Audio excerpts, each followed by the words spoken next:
Breaking news comes from Arsenal women, who've given us an update on Frida Maanum following the collapse on the pitch during the Conti Cup final. There were no obvious cardiac causes, according to what the club have sent us. They say that she's had extensive testing over the last few days. The test results have been reviewed, say Arsenal, by two leading cardiologists, and there are no obvious cardiac causes. She's been fitted with a heart monitor. She'll wear that for a week, and she has been cleared for a progressive return to training, which will be closely monitored before a decision is made about returning to play.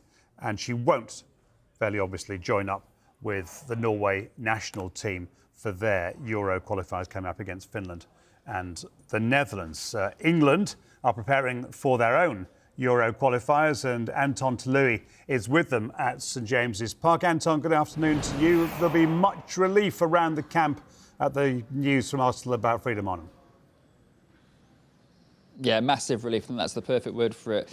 Nick, obviously, look, I was chatting to Alessia Russo and Jonas Eidevall after the game at Molineux on Sunday, and obviously they were delighted to win the Conti Cup, but their first thought was relief. They were just really happy that after the game, Frida Maanum, after she'd been seen to by medics, after she was stretched off the pitch and was on the ground for 8 minutes before she did come off, was basically she was up, she was talking, she was joking, she was able to communicate. I think that alleviated a lot of people's concerns, which obviously meant Arsenal felt she didn't need to, they didn't need to go to hospital. They could monitor it in a way with the cardiologists and experts they had at the club to make sure that she was going to be all right. And I know a couple of the players have obviously been messaging Frida this week to see how she's getting on, and they'll be very relieved when they get on the bus to go down to Wembley this afternoon, that they know, obviously, the likes of Lotte Wubben-Moy, Leah Williamson, Beth Mead, they were all there, obviously. They were there on the pitch when that happened. So they'll be very relieved that their Arsenal teammate, obviously, will be back at London Colney when they return at the end of the international period, and she'll be back in training as well. So I think it's really positive news for everybody connected with Arsenal.